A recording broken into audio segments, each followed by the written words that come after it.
Peace everyone, Unmasked here, and welcome back to another self-portrait live stream. Today's goal is to finish the forehead and the nose, so if I have any chance of doing that, I need to start right away. So I hope everyone had a fantastic day yesterday. I hope your day is going well today also, and let's just get right into this forehead. So I'm just going to actually do a little bit of cosmetics. I have a mole on my temple right here, so I need to put that, make sure I have my identifiable marks.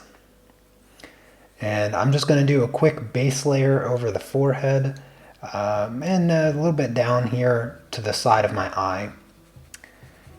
And then I'll just start using my other colors to get the colors right, the values right, and all of that.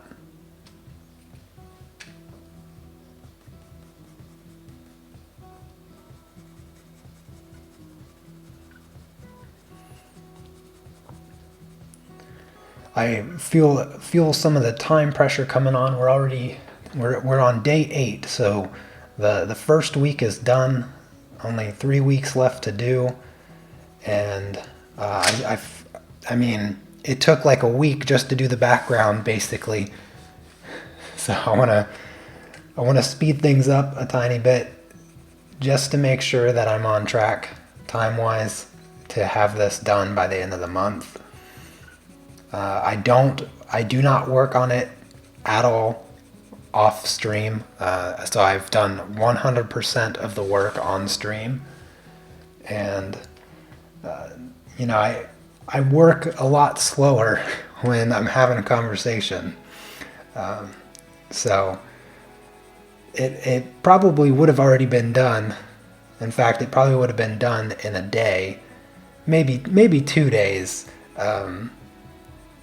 if I did it off stream. But yeah, sometimes I get wrapped up in the conversation and completely forget that I'm doing anything, and I just sit here and talk. Hey, what's up, Lindy, Gary, Tessa, Sue? Good to see some familiar faces in the chat. Appreciate you guys coming by and hanging out. Of course, if you have any questions, please ask away.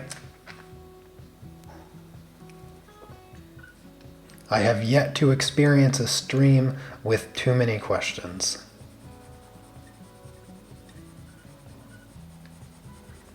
You know, I had a question in a comment today. Let me see if I can find it. Oh, the comment, the question, not the comment. It was a comment, but it was a question in a comment. The question was how I came about my Unmasked art channel name, and I've told this story a lot of times, but I feel like it's an appropriate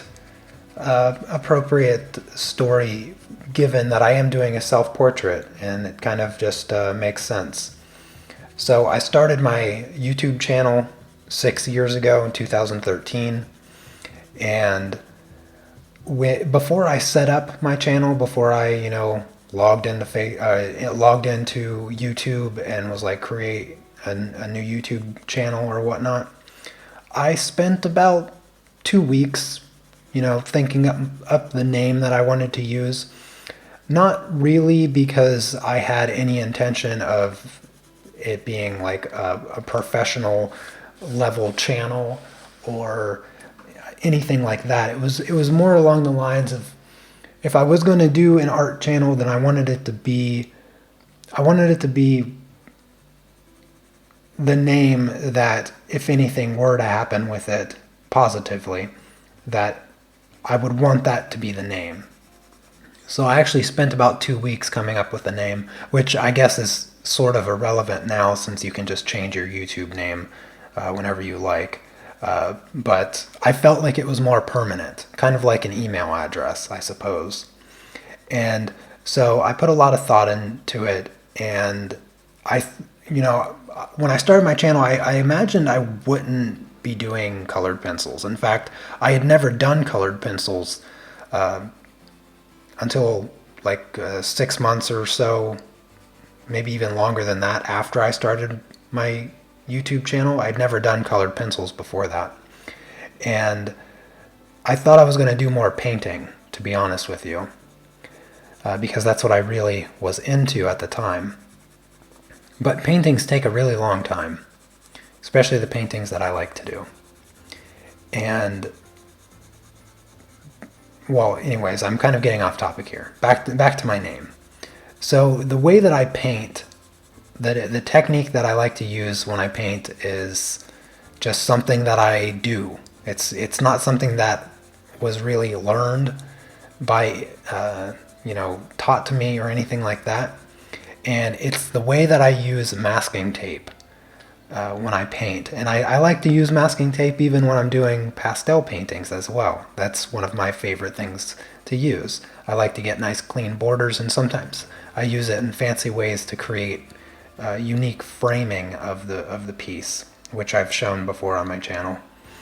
And the reason I gravitate towards using masking tape, and I feel confident using it, and I enjoy using it, is because when I was about 4 or 5, I would often help my dad work on cars. And for those of you who don't know, my dad was a auto body mechanic, so he would paint cars and fix dents and all that stuff.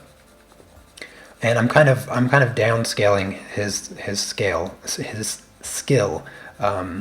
He's for sure an artist in what he does, and he taught me how to tape cars off to prepare them for paint as young as 4 or 5. And so I remember doing that. I remember helping him tape off cars, and I remember him stressing the importance of doing it correctly and how very few people know how to properly tape off a car to prepare it for paint. And so I paid really close attention, and I still remember the lessons that he gave me using masking tape, and it's always stuck with me all through my life, those times helping him on cars, sanding them and taping them off and all of that. Perhaps that's why I prefer to work on smooth surfaces, whether it's oil painting or colored pencils. I always gravitate towards really, really smooth surfaces. So perhaps the reason is because I spent so much time sanding cars to be silky smooth to the touch, and that's the way I like my paper when I draw on it. But the thing is, I spent a lot of time taping off the car also, and that skill of getting those really, really clean paint lines was something that I guess I really like in my artwork as well. I love sharp, clean lines. There's just nothing more appealing to me in artwork is just super crisp lines.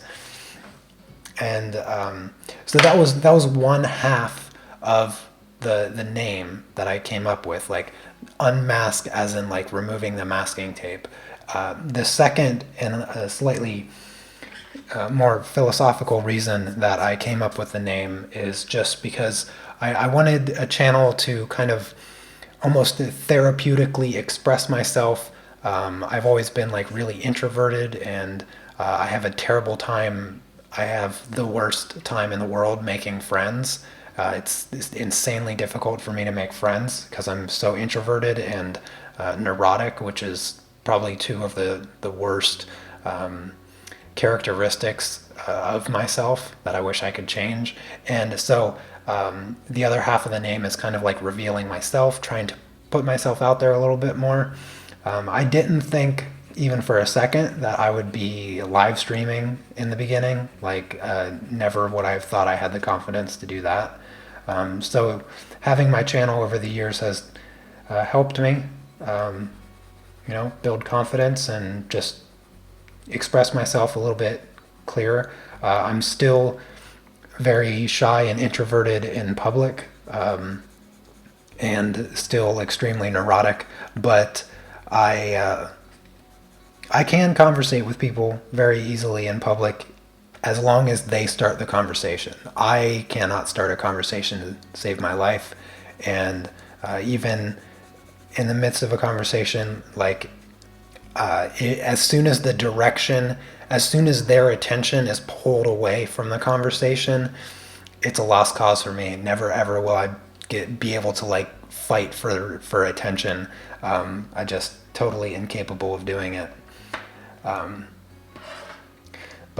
Yeah, so I thought I'd answer that question since it was a comment on the last live stream, and hopefully the individual that left the comment watches today's live stream, so that they get their answer.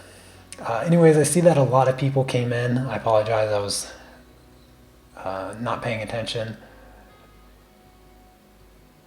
How do I select the right pencil for skin? I just look at the reference photo and I narrow down the color selection, and then you can't really see in the camera here, but I have just a wall of color charts for my pencils. So I look at the color, I look at my color chart, I grab the corresponding color. Let's see. Hi there, Nico. Good to see you.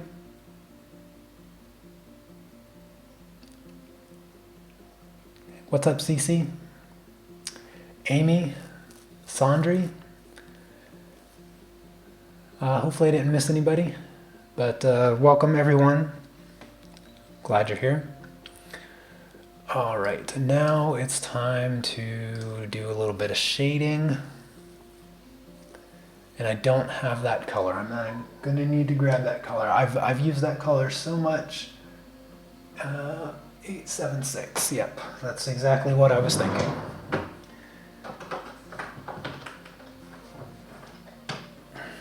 I suppose maybe I could use that. I'll try not to add any more colors. I'll try to maximize the colors that I do have. So 194 is what I'm looking for. 194, is this it? Yes. Wow, that can't be right. That is because it's not right. It is 193. No, it isn't. What color is that? Am I missing a color?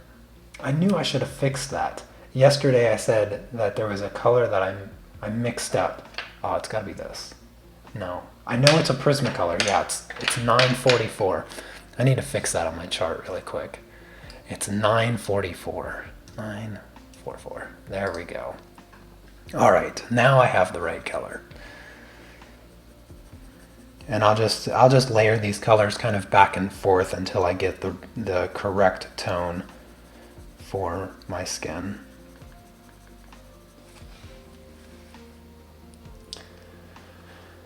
What's my favorite medium to use? There's got to be somebody in the chat that can answer that question. I'll give people in the chat a couple seconds to see if they remember what my favorite medium is, because I've not only expressed it like 100 times, but I've also I emphasize it every single time, because as soon as I get on the topic of talking about it, I just can ramble on forever and ever about why it's my favorite. Yep. The CC's got it. That didn't take long at all. I knew that it wouldn't. Yeah, I absolutely love oils. They are and will always be my favorite medium. Until I discover a medium that does not exist yet that can do exactly what oils does, but better. Until such a medium exists, which I doubt a medium will ever exist, that does exactly what oils does, but better, then it will always be my favorite.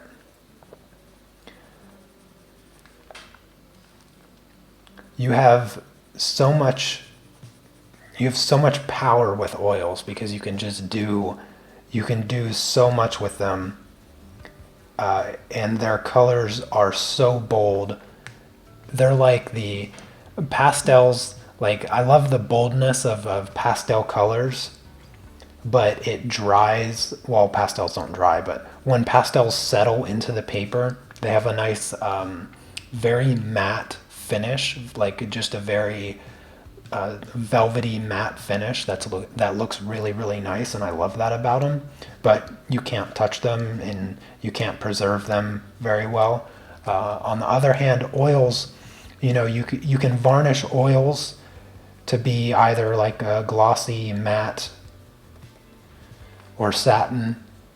So you have a lot of flexibility there, and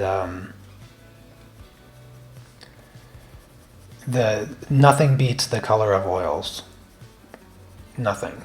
I challenge anybody to present an argument otherwise, because they're just the best. Period. Haven't seen me do oils on a live stream. I would do oils on a live stream if I had more space.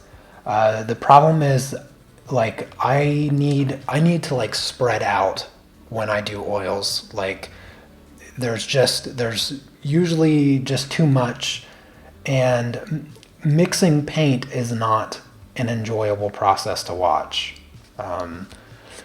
When you paint, you need to spend 70% of your time mixing, because it's more important to just match the color, get the color correct first before you go applying it all over your painting.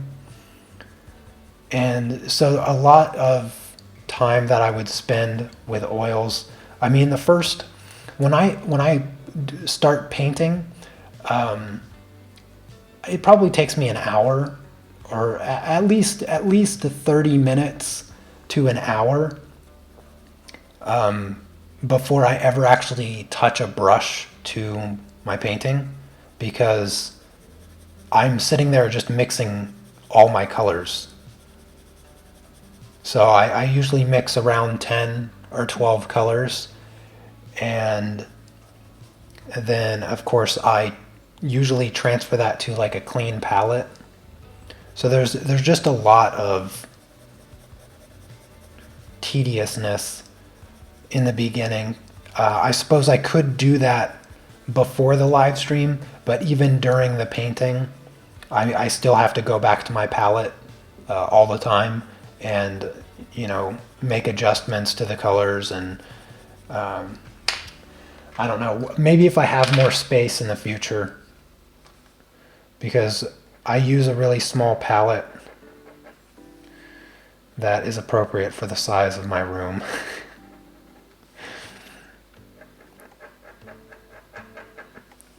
And it'd be really hard to set up. Like, I tilt my desk up all the way, and it's really hard to film from that camera. There's just a whole lot of reasons that I don't live stream my an oil painting.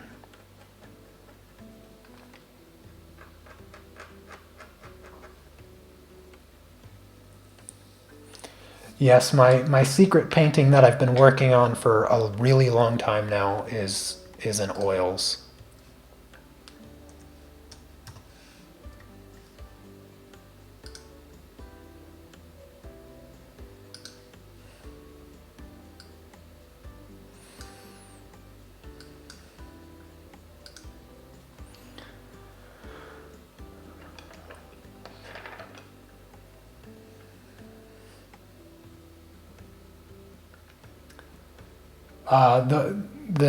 What I'm doing, with my craft knife here, I guess I didn't really talk about it, is I had a little bit of wax buildup right here.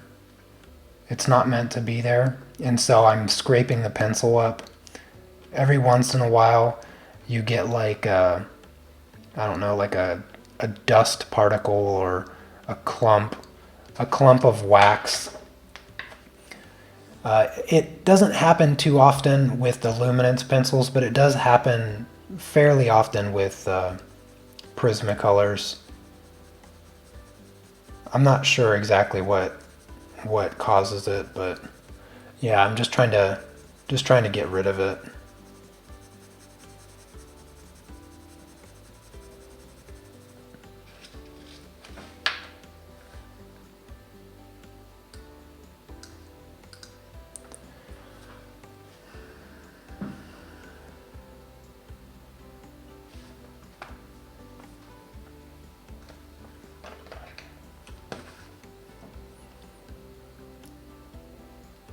Oh, hi there, Catrice.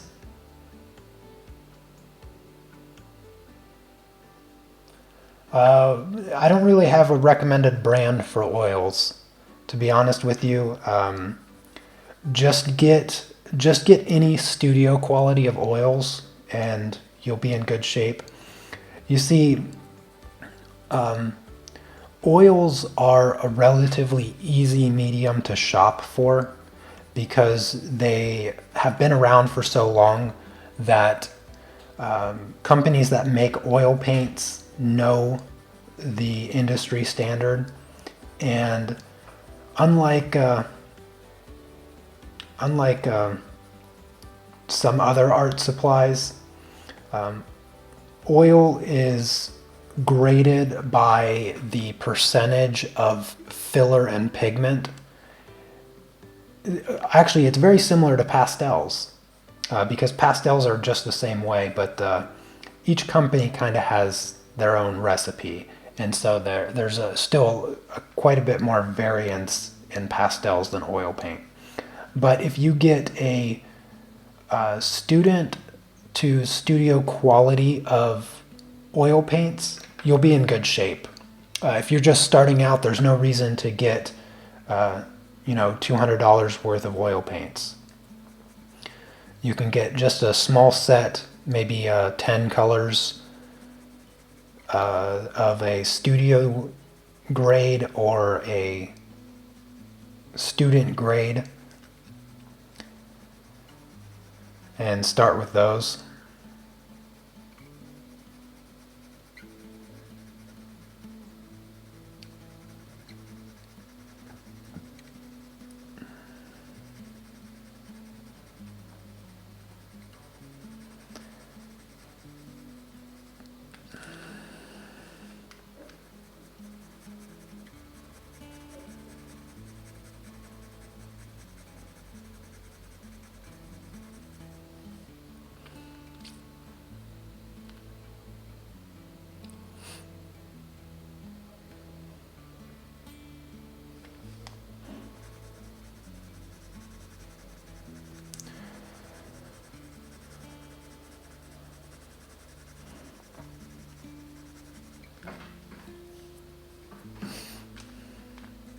Oh, I'm glad I gave you a good answer.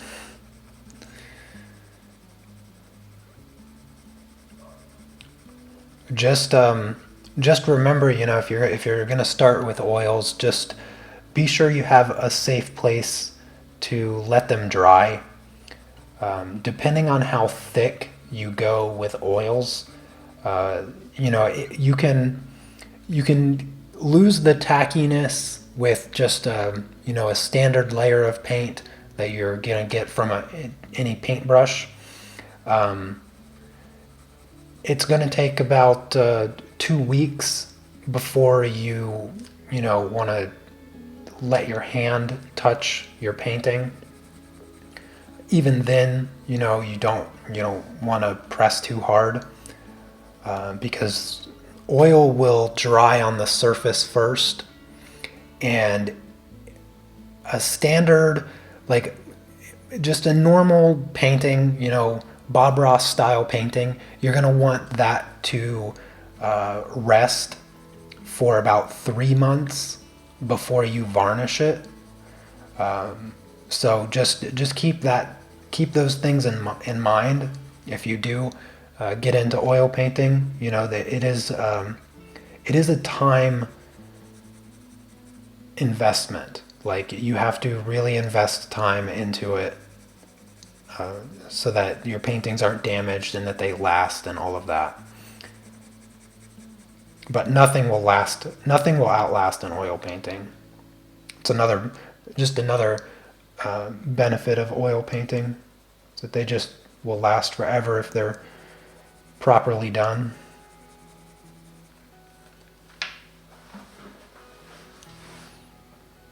Greetings from Germany. Well, thank you. Greetings from your neighbor here in Poland.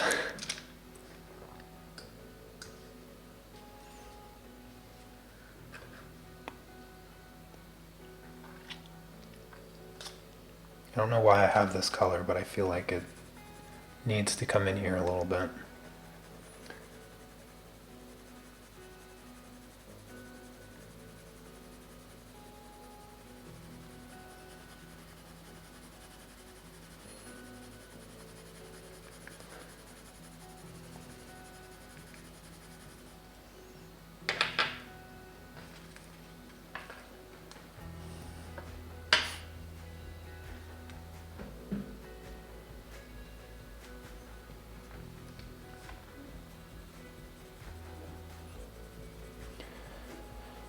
My wife and I we're going to watch Endgame again today. Wednesdays are our usual date nights, and they're not playing anything new in the theater. We always go. We usually go for dinner and a movie, but I don't think we're gonna find a restaurant that's gonna serve our current dietary standards. Not for this month anyway. And there's no new movies out yet this week, so we're just gonna watch Endgame again.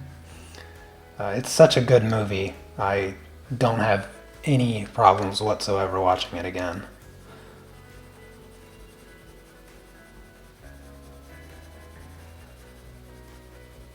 This will be the first time in my life I've ever watched a movie twice in the movie theater. I've never watched a movie twice in the movie theater. I can't think of a movie that I saw in the movie theater that I would have wanted to watch twice in the movie theater. I'm not really going out of my way, though, to watch this a second time. It's just, if there was something new that I was interested in seeing, that's what I would go see. But as it is, there isn't, so.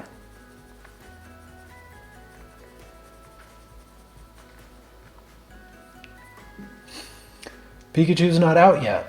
Pikachu comes out at the end of the month, here at least. It doesn't come out until the 31st, actually. So May 31st is when it will be in theaters here in Poland.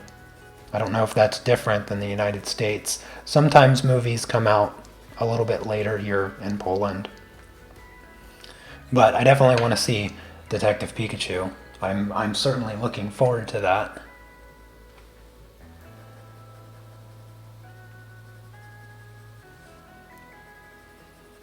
Just about anything that Ryan Reynolds has done in the past decade is hilarious and fun to watch.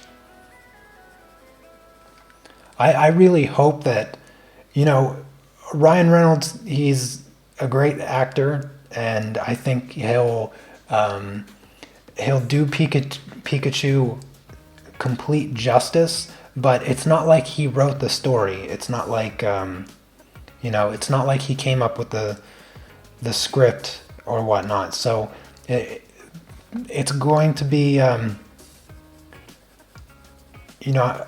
I hope that Detective Pikachu is as funny as it seems to be with all of the short clips and things that are shared on YouTube, like little bits of the movie and whatnot.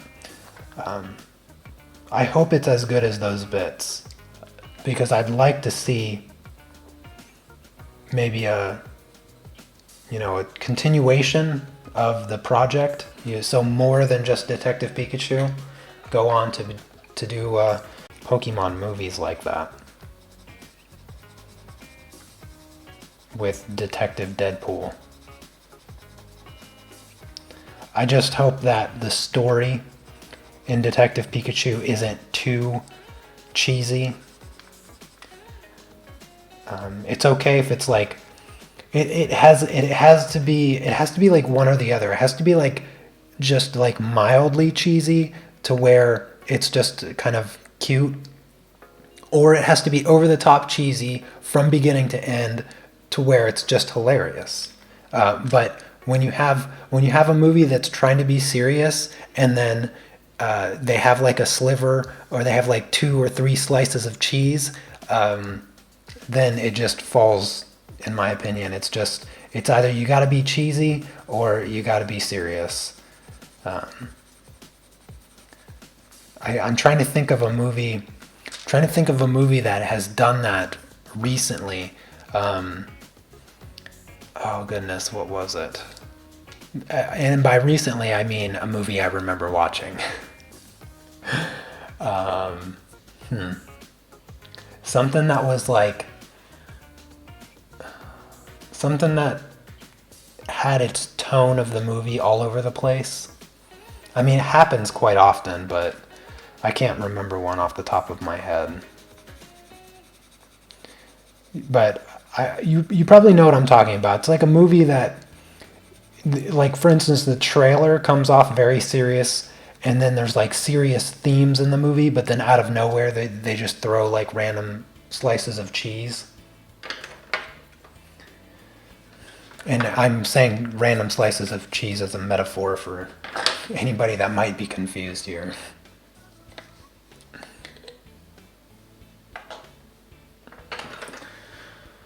Alright, I'm going to do a little bit of blending here on my forehead.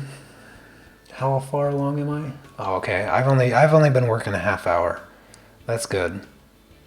That's good.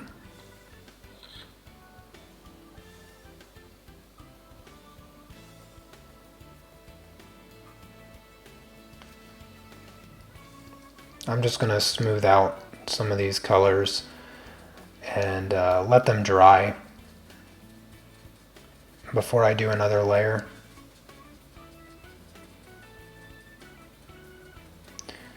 I think I'll put in my eyebrows after the area around dries a little bit.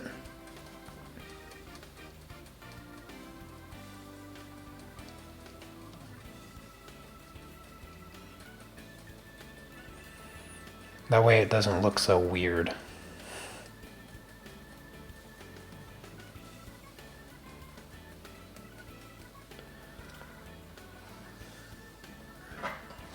Thought I lost my tissue.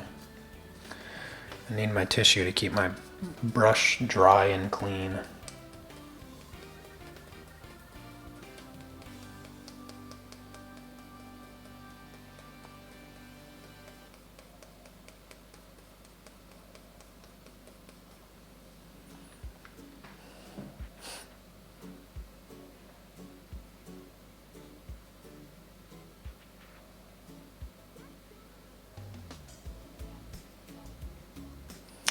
Am I the only one struggling to use paint thinner on oil-based pencils? Well, the polychromos pencils, they don't want to spread out as much. Not necessarily because they're more oil-based, but because they're more translucent. So the polychromos are a very, very translucent pencil. In fact, it's hard to say really if there's more than 3 opaque pencils in the polychromos set. Whereas with the Prismacolors and the Luminance, the heavier wax-based pencils, they are much more opaque. So when you blend them with solvent, you can spread them out a little bit farther and still get like good coverage. But when you spread out the polychromos, you already are working on you're already working with a pencil that is going to be very translucent, and so you're more prone to see like a streaking. You're more prone to make them even more translucent, so they show up less on the paper. And so it's not really a struggle of blending them with solvent. It's more along the lines of that it requires more layers of the translucent pencil to cover up the paper, which makes it a little bit difficult. So just keep that in mind when you are using the polychromos type pencils. So is there any type of art you are intimidated by? Something you have always wanted to try? If so, and how would you approach it? Something in art that intimidates me.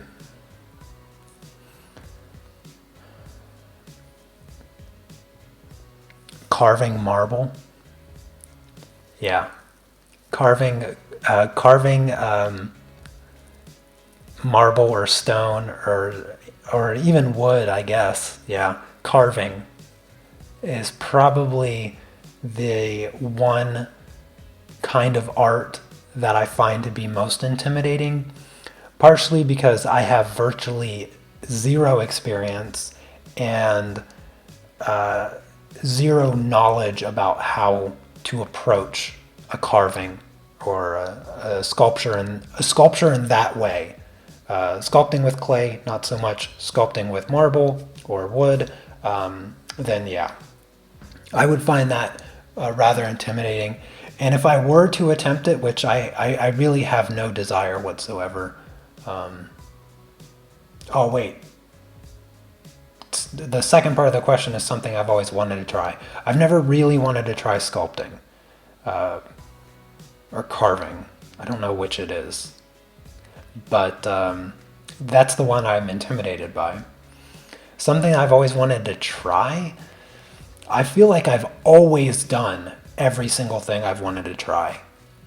That's probably why I have drawn and painted literally every subject that has popped into my head. Because as soon as I see something that I want to do, I just do it.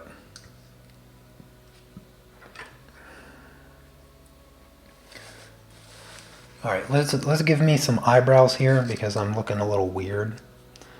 So I'm just gonna do a little bit of gray underneath. A little bit of gray over here. And I'm gonna use just a dark brown. Let's start with this, I guess. So how would I approach? Let's do it more generally. So how would I approach doing anything that I really wanted to do, but I'm intimidated by, but I really want to do it? The first thing that I always do is learn as much as I possibly can about a particular thing. So let's say we'll just use the sculpting marble, or let's just do wood. Sculpting wood as an example. It's not something that I want to actually do, but for the sake of the question, let's just say that I really want to do it. What I'd start out doing is figuring out what is the minimum stuff that I need. Like if I wanted to do a sculpting, what's like the minimum thing I could get away with?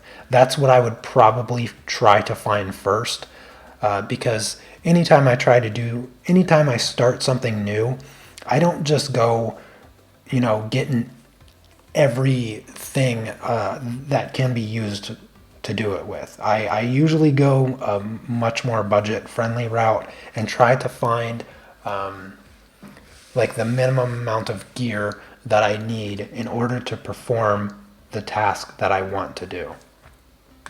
And so usually in the process of learning what I need to do it, I'm also simultaneously learning what the things I'm looking for do and how they benefit me. And usually that's just a side, like a side part of learning what it is that I need. And I'll use whatever resource Google provides me with. So if there's a YouTube video, I'll watch it. I'll probably take note of it, save the video to re-watch if I need it. And so that's where I would begin. I would begin by collecting what I need to do it.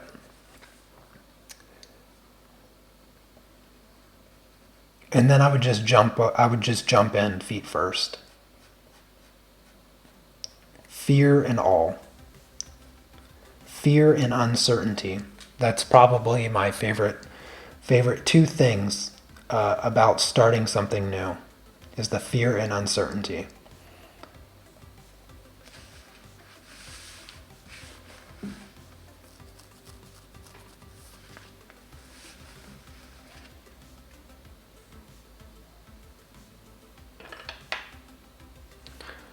All right, time for some more layers on the forehead.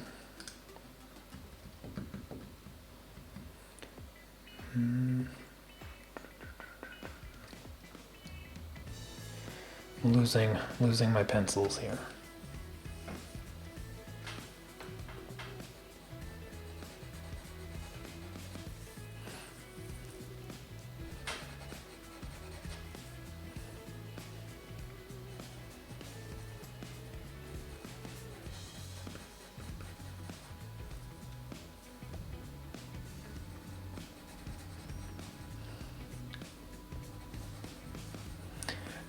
Speaking about learning something new, I honestly, I will find any reason to bring up the topic, because I haven't found anybody to play Path of Exile with yet.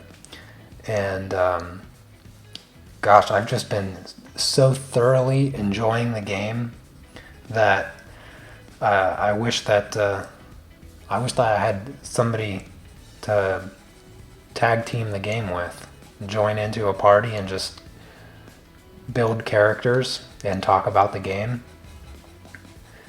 In fact, I woke up this morning, it's like the first thing that I did. I was just like, oh, you know what? I don't have to stream till noon, so I'm just going to sit back, relax, play a little bit of Path, if I can speak, Path of Exile. And that's what I did right after I ate breakfast. Breakfast, by the way, was a mashed banana with blueberries and pecans.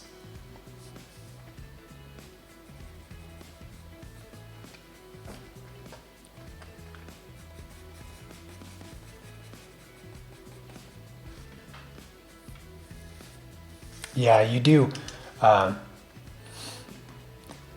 Will you blend the face after you add all the color? Yeah, of course. It's similar to the background. I laid a sheet of color, like mixed and everything, and then I blended it, and then I did it over again. I did it over and over and over and over, and that's essentially what I'm going to do with the face. But what I need to do is like force myself out of my comfort zone. Even at this level in which I draw and color and paint and create, I still struggle with like color fear. I still struggle with like, oh my gosh, I'm afraid to like apply this color, even though I've done it like a million times, and I should have all the confidence in the world to do it because I have analyzed the colors, I've matched it with my color chart and everything. I still struggle with it. So for me, I feel like it will never go away. But I'm getting better. I'm getting better at it. And here you can see I really applied that color. It looks kind of atrocious right now, but it will get better as I continue to layer and I build more confidence with my other darker colors, because I need quite a bit of darker colors right here on that side of my forehead where the light quite isn't making it. Cece, when I come visit, I'm buying you a computer if you don't have one by then. I swear, I'm buying you a computer. You're driving me nuts with your lack of computer.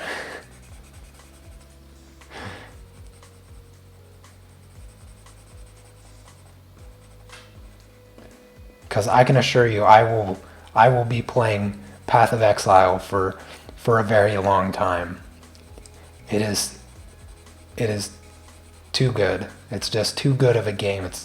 It's not fair to other games how good Path of Exile is. Where is that color? Oh, there it is.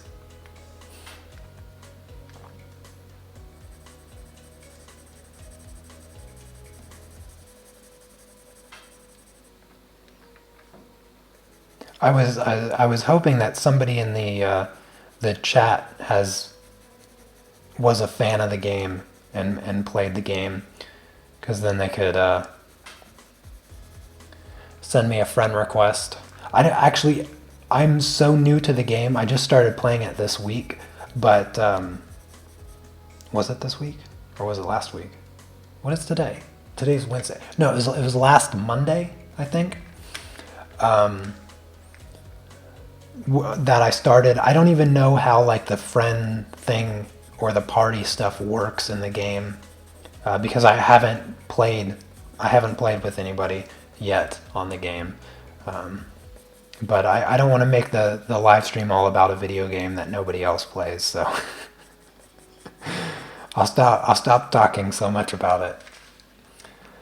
Yeah, I don't know if we can play together, CC, on if you play on PlayStation and I play on PC.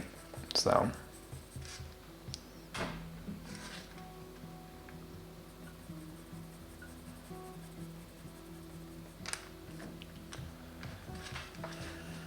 I feel like I'm missing this color here.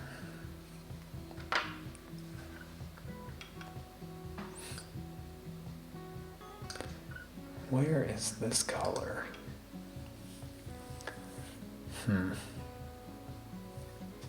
I'll just go with this. I think that's close.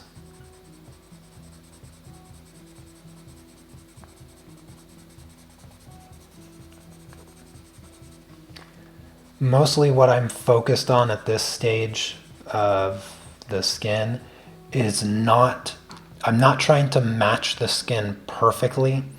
What I'm trying to do is just get the dimension correct. So I'm trying to get the I'm trying to get the subtle features. Like I have these brow bones here that stick out, but probably not this much. And I'm just trying to get those dimensions right, and then after I have those right, I can do toning to get the skin color matching perfectly.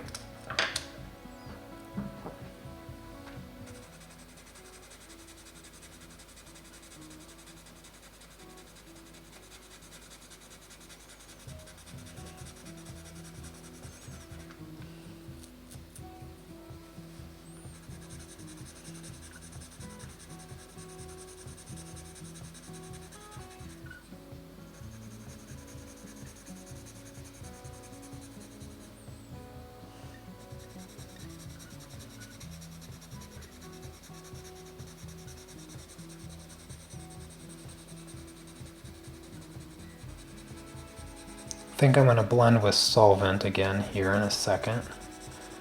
Smooth out what I have. It's not too bad.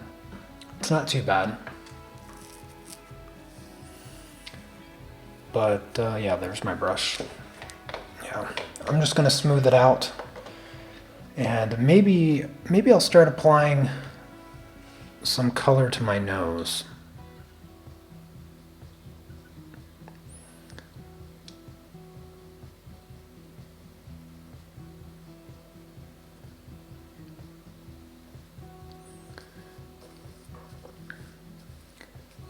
About to start a portrait, and some of the bokeh from the background overlays over top of the person. Look, I'll be honest, that's going to be extremely difficult to replicate in a drawing, and most times it's not going to look flattering in the drawing. Personally, I would remove any of the overlapping bokeh from the foreground subject. But if you really, really want to capture that effect, the only way to go about it is to color exactly what you see.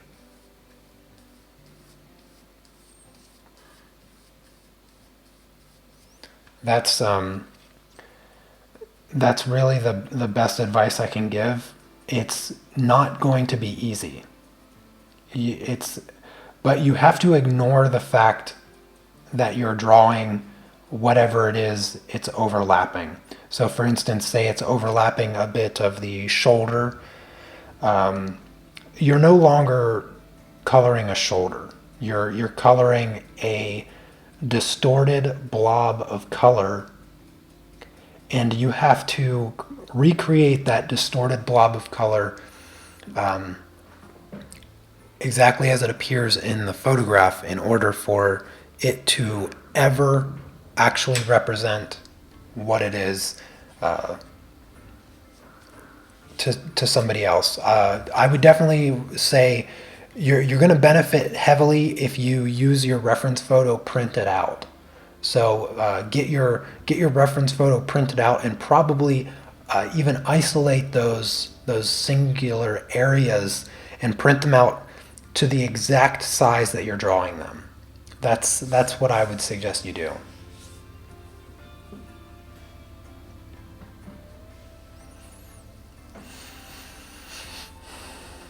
All right, time to do some of my nose. Where's the color? I know you're here, color. There you are.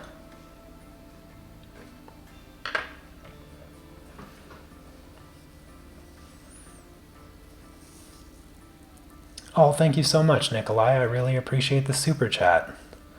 I certainly would have answered the question for free, but I hope that works out. Like I said, it is a very, very difficult subject. I'm not gonna pretend otherwise. But yeah, if you just take your time with it and draw color exactly what is there, then you should come out with something that you're satisfied with.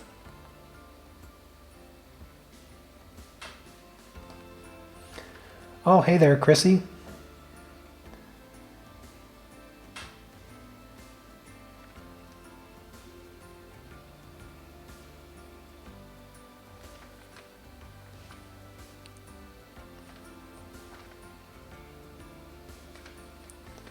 All right, let's just scribble in some of this color here.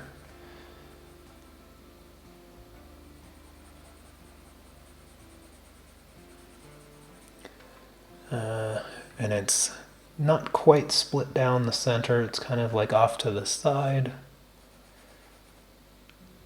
Sort of like that.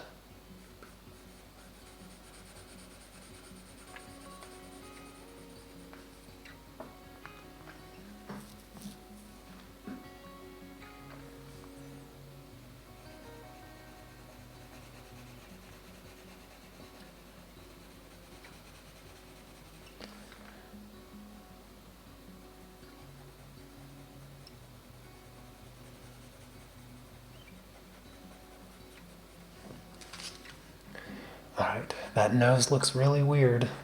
Trust me, I know. I'm looking for... yeah, that's pretty much it.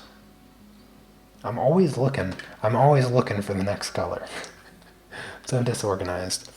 Actually, I think I want to do a base layer of this.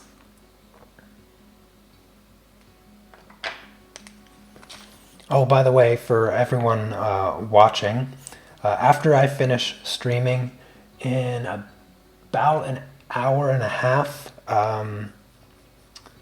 Chrissy from Exorcist Art there in the chat, she'll be streaming over on her channel, and I will be joining that live stream just in the chat.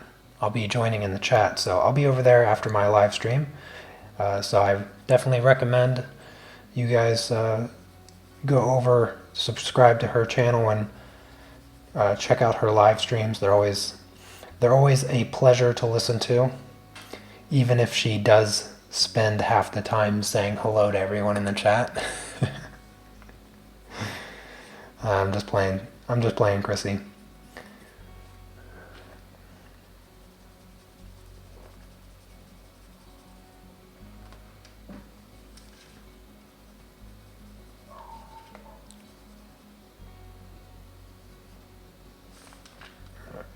This wraps up. After seeing you in action, I'm definitely becoming a patron. This is literally masterclass material. Well, thank you so much. Well, I do live stream. I do the colored pencil and pastel live streams every week over on Patreon. So thank you again so much for the super chat. Yeah, it's very generous of you, and I truly, truly appreciate it. Thank you so much.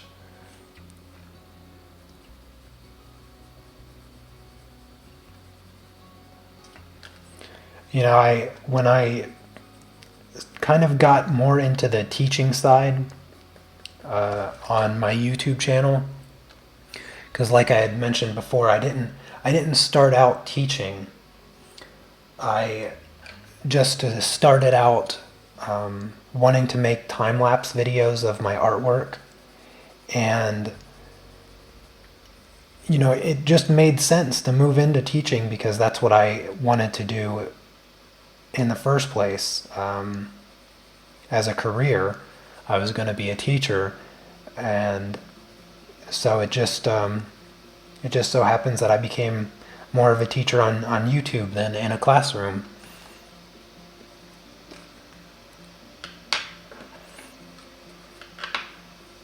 But my opinion on education is that it should always be as free as possible.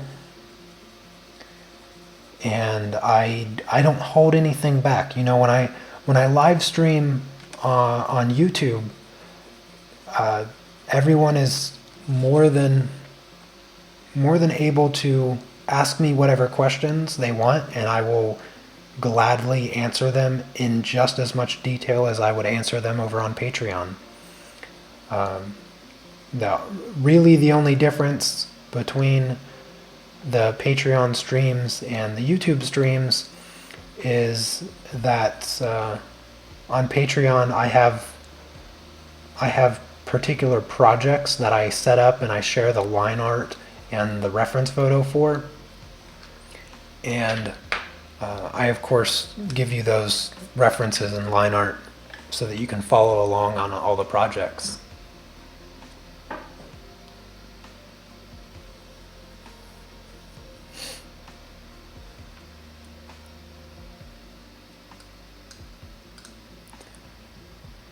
All right, I need some more brown in my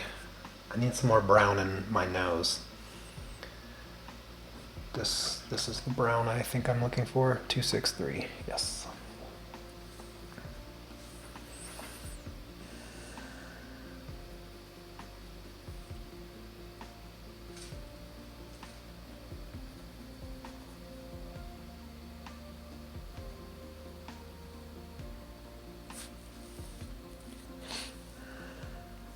You know, my wife, she loves my nose, and for the life of me, I can't stand looking at it.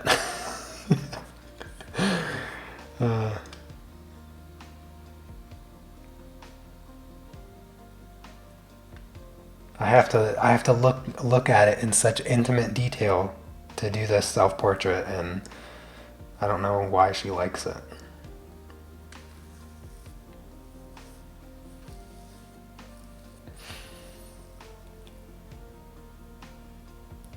Agnieszka, yeah, I'm glad that you're able to finally watch a live stream. I really glad you're able to make it. Thank you for coming.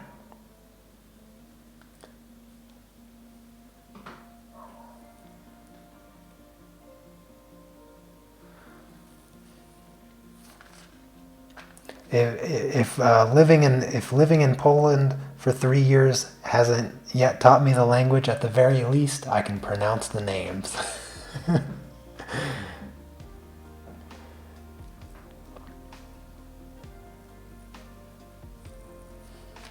That's very sweet that your kid will fall asleep to my voice.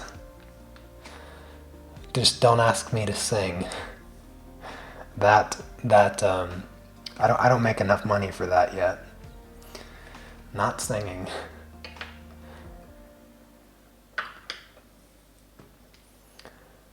Oh, friends from the Philippines, welcome. Pleasure having you.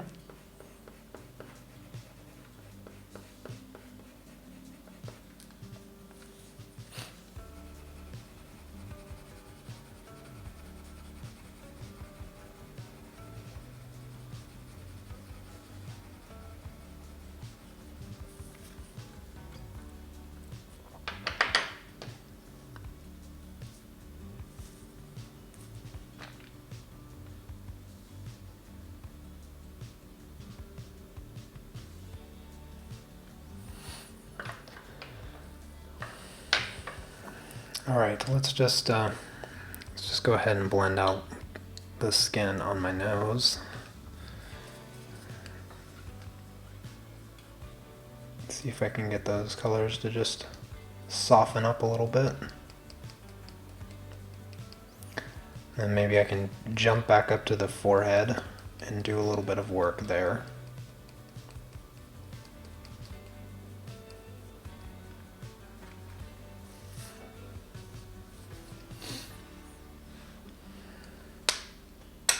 You know, a lot of the, I tried to, in the photograph, when I was taking pictures of myself, which I spent like a whole afternoon doing, by the way, just to get this reference photo, I was playing around with the light a lot. And what I wanted to avoid, I didn't want dramatic lighting. Like, I didn't want something that was dramatic. I really don't know how else to say it. Really, I was trying to avoid any harsh, like, shadow lines across my face that kind of creates a sense of drama, or less like somber or sad or angry or anything like that. So I wanted, what I was going for was like a bright light, not too bright, warmness. I was going for warmness. That was my goal. I wanted a nice warm picture to express like joy and happiness. That was my idea behind the photograph. But to be honest with you, when you have a softer light, because it was a very soft light, the colors from one side of my face to the other side of my face, it's a very gradual change. It kind of goes from a yellowish, almost a yellow green, into a kind of a brown pink. And the change is relatively slow. And so it makes the colors, the separation from my cheek and the side of my nose, almost indistinguishable, which is extremely hard to recreate. And so this is just going to be a constant struggle in this piece, and hopefully I'll be able to turn out a relatively decent looking portrait here. But sometimes I just scare myself into a corner on these live streams. I don't know if I express it too often, but goodness, sometimes I am having a mini panic attack during the live streams when I'm doing something, because I want it to turn out well. I don't want to make too big of a mistake on camera, but sometimes I just feel like it can't be avoided. And I feel like that not very often, but I feel like it enough that I think it's worth opening up about, just being honest with you guys about it. Regardless of how good you think that I am at art, I still have my own anxieties about doing it, and I think that it's completely normal. I don't think it's something that I need to stress about, but just wanted to let you know that I have those feelings also, and it's so if you have those feelings, you don't need to feel like you're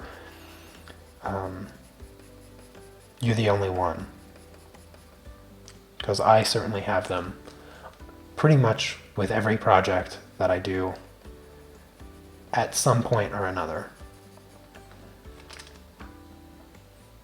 But getting past them, persevering past them, if you can do that, then you're ahead of everyone else that just quits.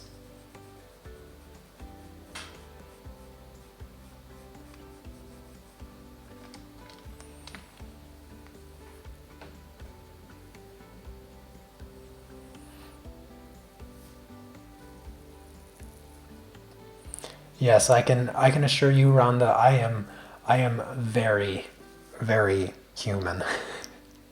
Extremely human.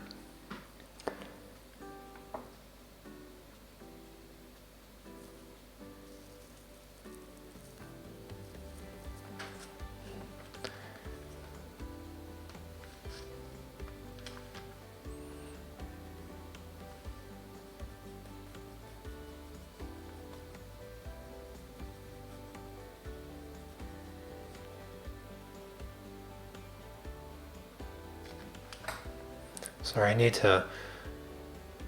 to do some measuring.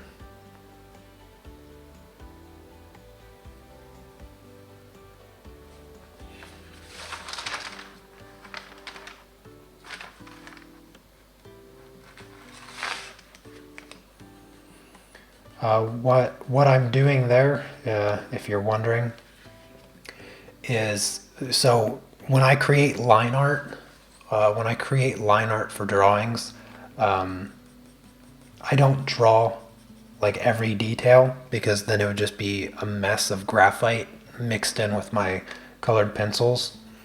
So when there's certain changes in color that I can identify, for instance, on the bridge of my nose in the reference photo, there's a spot, like, comes down from between my eyebrows down to like the middle of my nose, and then from the middle of my nose, when I turn to the side, it goes essentially like this kind of shape, like this kind of shape. I guess I could just point at the gosh darn drawing.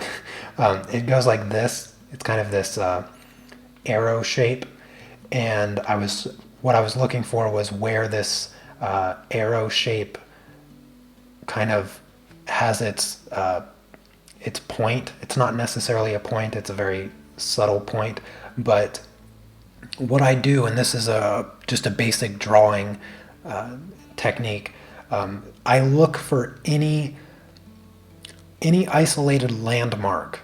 So in this case, I used my right eye here and the bottom of my right eye.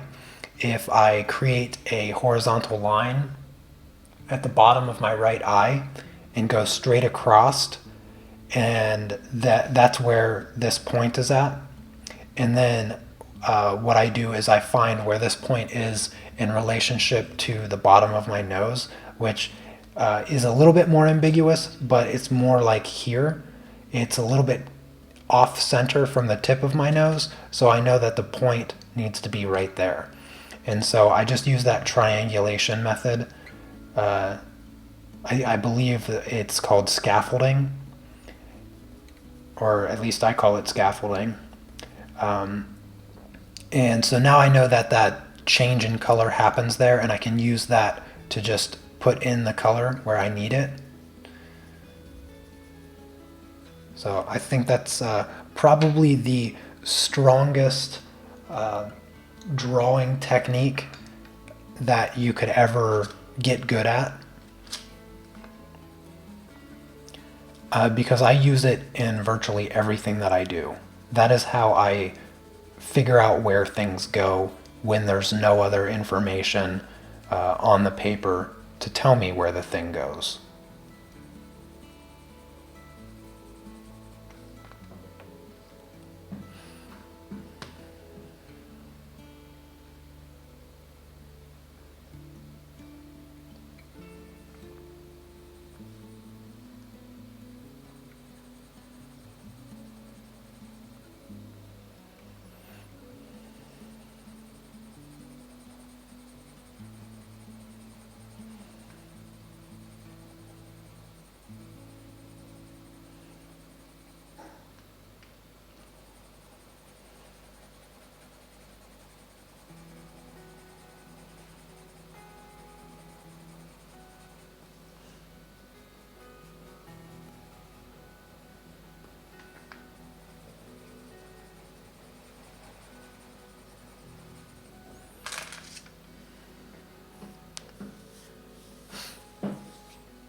All right, let's see here. I'm not going to go too much farther than this. I'm just looking.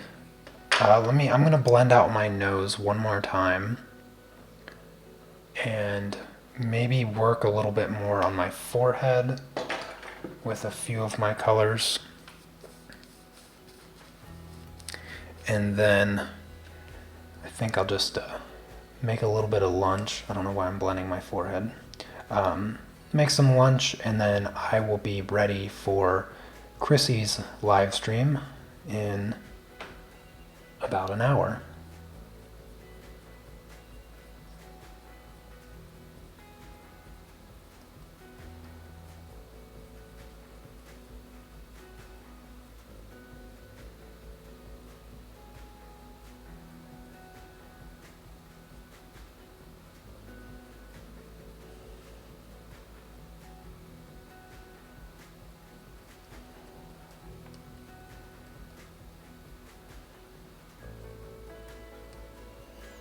Get that transition from my forehead down to my nose a little bit better. I think that's what I need to do. Oh, you know what? I can shade my nose a little bit before I go also.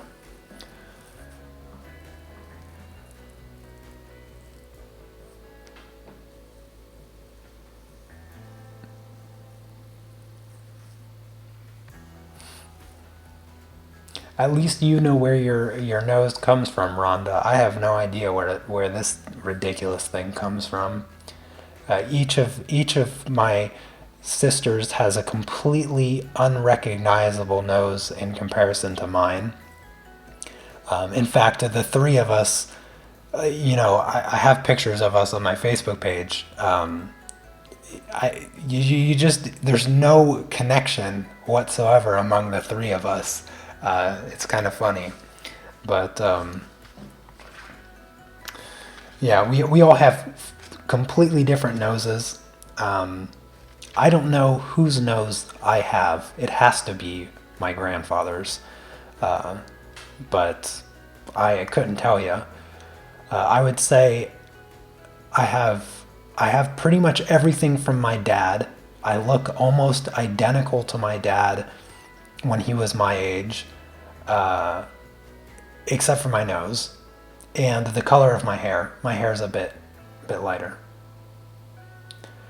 Lisa's nose is not like mine, Cece. Her nose is thinner. Like my nostrils, I have a much flatter nose than Lisa. Lisa has a pretty big nose, like, and she's grown to accept that fact. But it's not big in the way my nose is.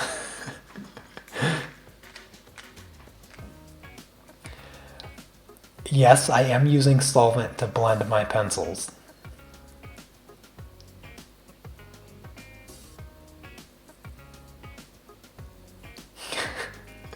My mom has the perfect nose also, and Cece has my mom's nose.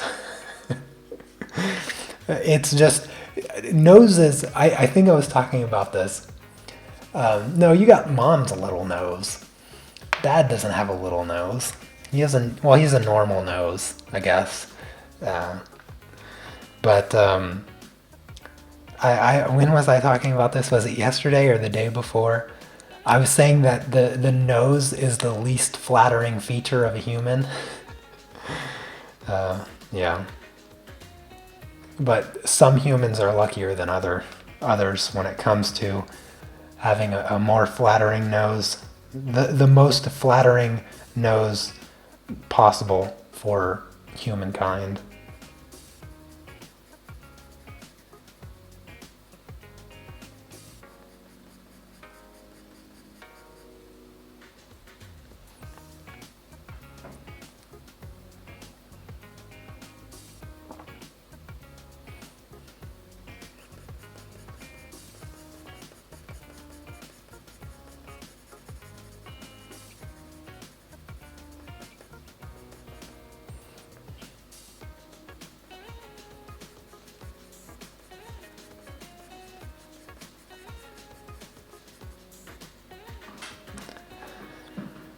Oh, noses.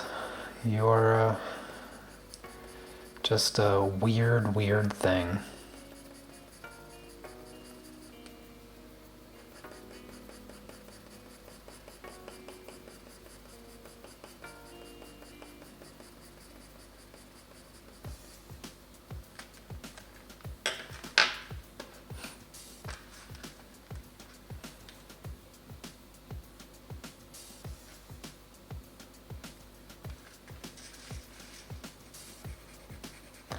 I don't know if I would want an Ariana Grande nose. I don't know what nose I'd want. If I could trade noses, I think I'd probably trade noses with Chris Hemsworth. Because is there a more attractive guy than Chris Hemsworth? I don't know. Thor might be the most attractive man. And I am fully comfortable saying that. 100% comfortable saying that.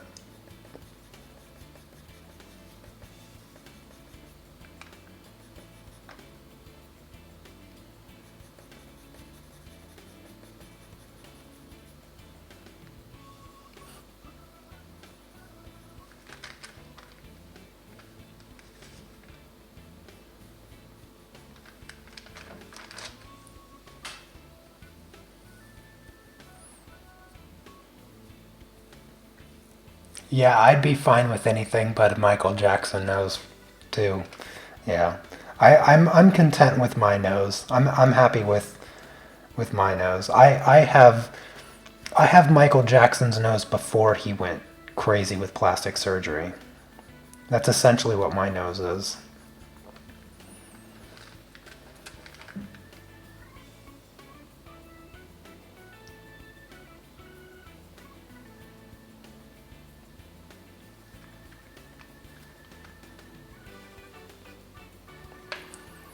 If that's the case, Rhonda, then I should be the king of something at least.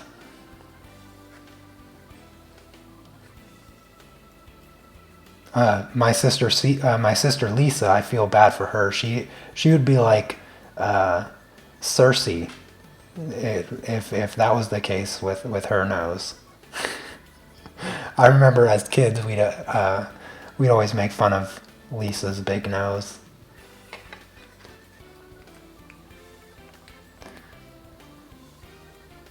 She thought she'd grow into it, but that's not much the case, since it grew too.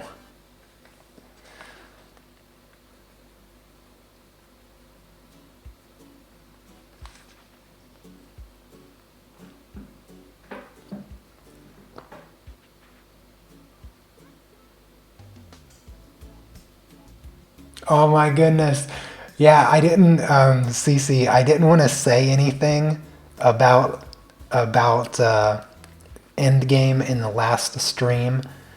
I still don't want to say anything specific spoiler, but oh my goodness, the fat Chris, fat Thor, it kills me. As soon as I saw it, that just the theater was laughing like crazy. It was beautiful, and he pulls it off so well. I freaking love that part. I love that they added that. Like I want to know. I want to be there during that conversation where they're like, "Oh, let's have Thor just be fat."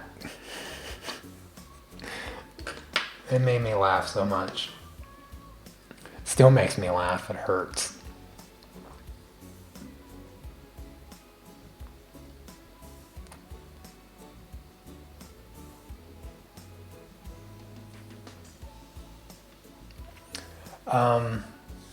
You hold the pencil in certain ways. Is it so that gesture is more precise?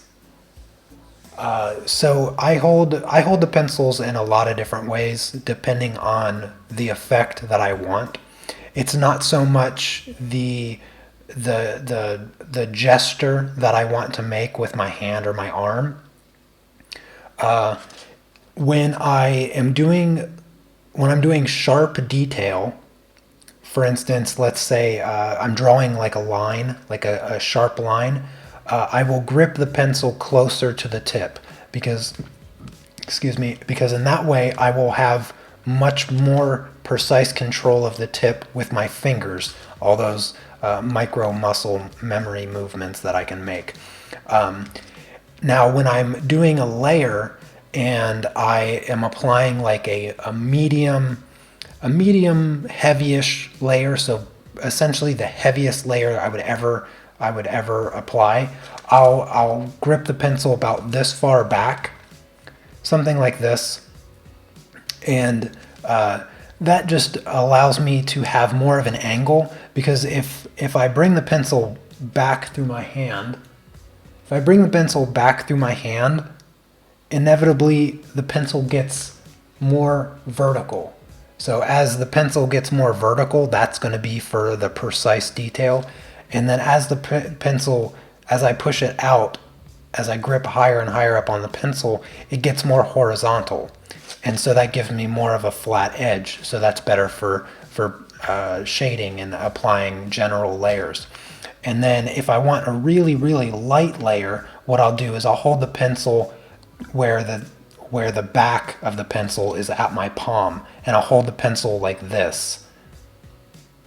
And the pencil is very light, there's not a lot of precision there, and I can't actually apply very much pressure, because if I push down, the pencil moves on the other side of my fingers. So that keeps my pressure super, super light, and so I can very slowly and gradually build up the color.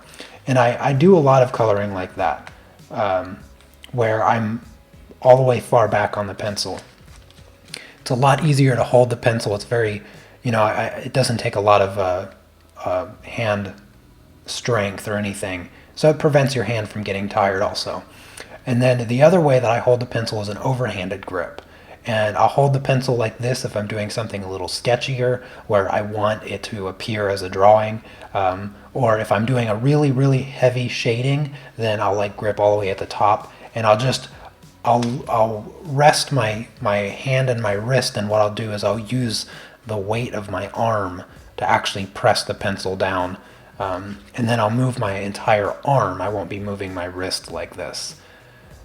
So yeah, those are my essential pencil grips for certain parts. So here I'm gripped like this because I want a very, very light touch. I just want to build this color up super slowly, and I don't want to apply any direct pressure to the paper. That's a really good question. You know, I don't often have to explain my pencil grips. Every now and again, I'll explain the overhanded grip, but yeah, I don't think I've ever really broke it down that way before. So good question.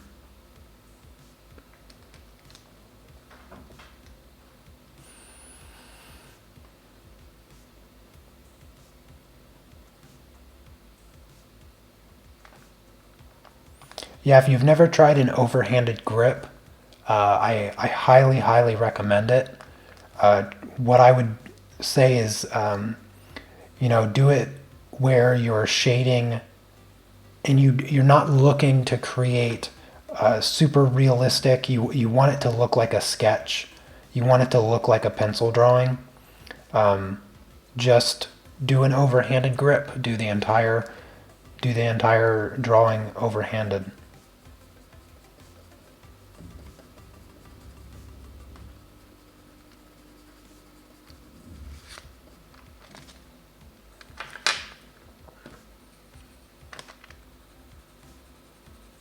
See, now I'm holding the pencil like this because I want a more solid pressure, but I'm not like this because I'm not doing any detail. So halfway grip. And I'm doing this to kind of smooth over the pencil that I just applied really lightly, feathering out the edges a bit, just overall smoothing.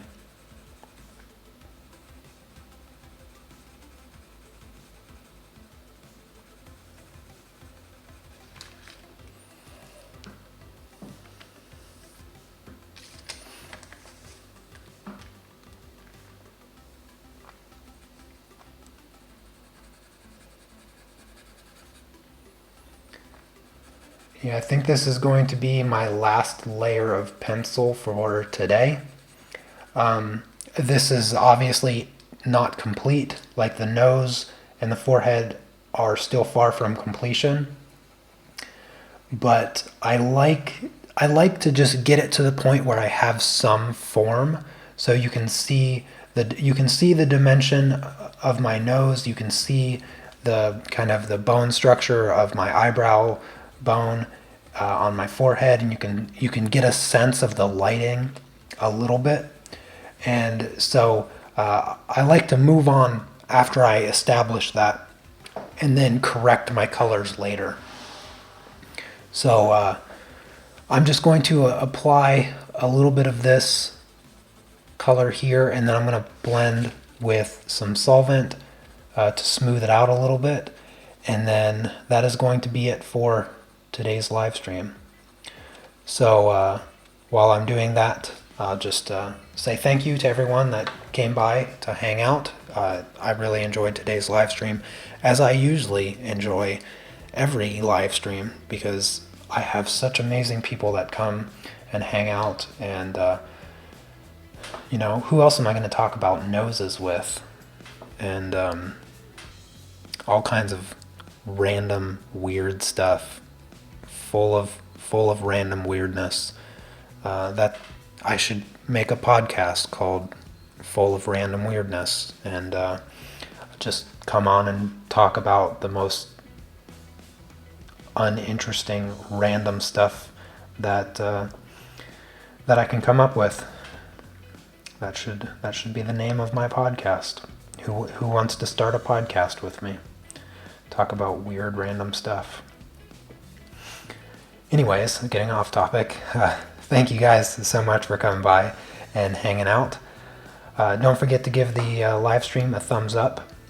And yeah, be sure to purchase a shirt from my merch store. I have a link in the description.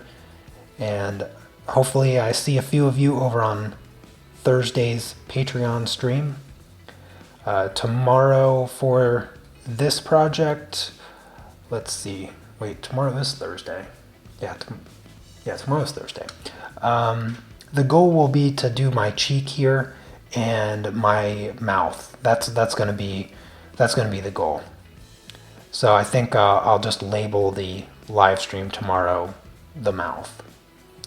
And so doing teeth, since I am open mouth smiling, as my wife likes to call it. I just call it smiling. She specifically refers to it as open mouth smile. But yeah, I hope that you guys have a lovely rest of your day, and I will see you next time. Take care. Peace.